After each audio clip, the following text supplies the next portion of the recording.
सभापती महोदय, सन्माननीय सदस्य निरंजन डावखरे आणि सन्माननीय अन्य सदस्य आणि आपण दुसरी लक्षवेधी 6 ती याच्यावर क्लब केले ते सन्माननीय सदस्य संजय किणेकर यांनी जो उपस्थित केलेला प्रश्न अतिशय गंभीर प्रश्न आणि मला असं वाटतं की आपण आज सदनात प्रश्न उपस्थित करून खऱ्या अर्थाने जे भूमिका मांडली ती खऱ्या अर्थाने सगळ्यांची चिंतेची बाब आहे। सभापती महोदय, उत्तरामध्ये आम्ही स्पष्टच म्हटले की या सगळ्या गोष्टीवर सरकार गंभीर आहे, नंबर 1।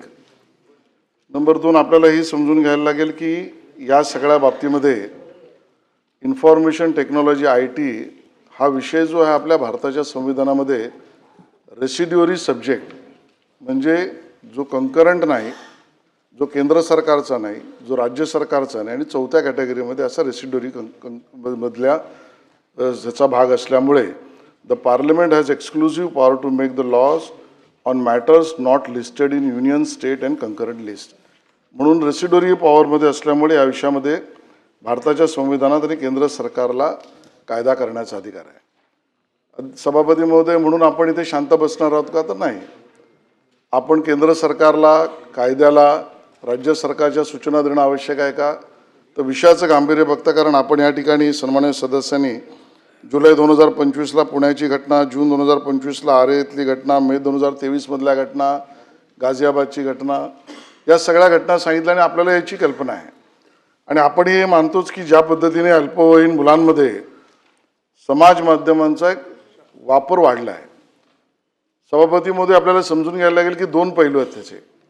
एक समाज माध्यम म्हणजे ऑन स्क्रीन वेळ जाणं आणि दुसरं जो मुद्दा उपस्थित केला आहे तो गेमिंग, आणि या दोन्हीचा परिणाम जो दिसतो त्यामध्ये आपल्या सगळ्यांना लक्षात असं आलंय, खरं तर आपल्या काय केंद्रीय वित्त मंत्रालयाच्या आर्थिक सर्वेक्षण अहवालामध्येच लक्षात आलंय की या सगळ्यामुळे होणारे परिणाम हे लहान मुलांवर इतके भयंकर आहेत की ज्याचा एक पैलू म्हणजे जसं मानसिक त्यांचा आजार, एकाकीपणा, एका अर्थाने मानसिक विकलांग स्थितीपर्यंत जाण्याची सुरुवात, इतक्या सगळ्याबरोबर आपल्या आर्थिक सर्वेक्षण अहवालात ही म्हटलंय की यामुळे त्यांची प्रॉडक्टिव्हिटी, उत्पादकता, एकाग्रता याच्यावर परिणाम होऊन त्याचा भारतीय अर्थव्यवस्थेवर सुद्धा परिणाम होईल इथपर्यंतची याची पूर्ण व्याप्ती खरं तर वाढलेली आहे।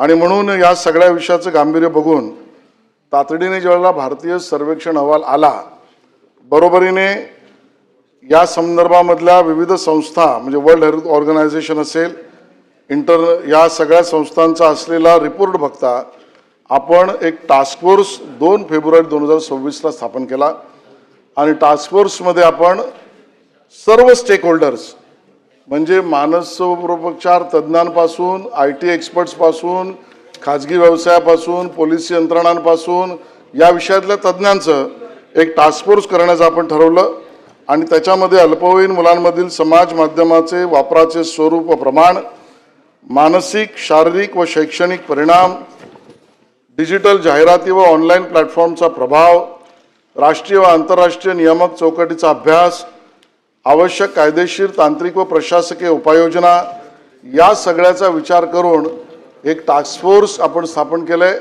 की जे टास्क फोर्स आपल्याला अहवाल देईल अशा पद्धतीचा निर्णय आपण घेतलेला आहे। सन्माननीय सदस्यांनी प्रश्न उपस्थित केला की टास्क फोर्स 2 प्रश्न उपस्थित केले। टास्क फोर्स कालमर्यादा देणार का? सभापती महोदय, उत्तर होय असं आहे। पुढच्या अधिवेशनाच्या अगोदर टास्क फोर्स आपलं काम पूर्ण करेल। केंद्र सरकार, राज्य सरकार केंद्र सरकारशी त्या विषयात संपर्क करेल आणि कालमर्यादामध्ये पुढच्या अधिवेशनाच्या आधी पूर्ण कारवाई करेल, नंबर 1। नंबर 2, त्यांनी प्रश्न उपस्थित केला आणि सांगितलं की बाबा यातले जे गेमिंग ॲप आहेत त्या गेमिंग ॲप करणाऱ्यांची मानसिकता यावर त्यांनी प्रश्न उपस्थित केला आहे आणि त्या संदर्भामध्ये आपल्या BNSच्या कायद्यातल्या 108 खाली त्यांच्यावर अबेटमेंट टू सुसाईड करता येईल का? सभापती महोदय, असा प्रश्न उपस्थित केला आहे। त्याचं उत्तर मी आता एवढंच देईन की याच्याबद्दल लॉ अँड ज्युडिशरीचं मत घेऊन पुढची कारवाई केली आहे।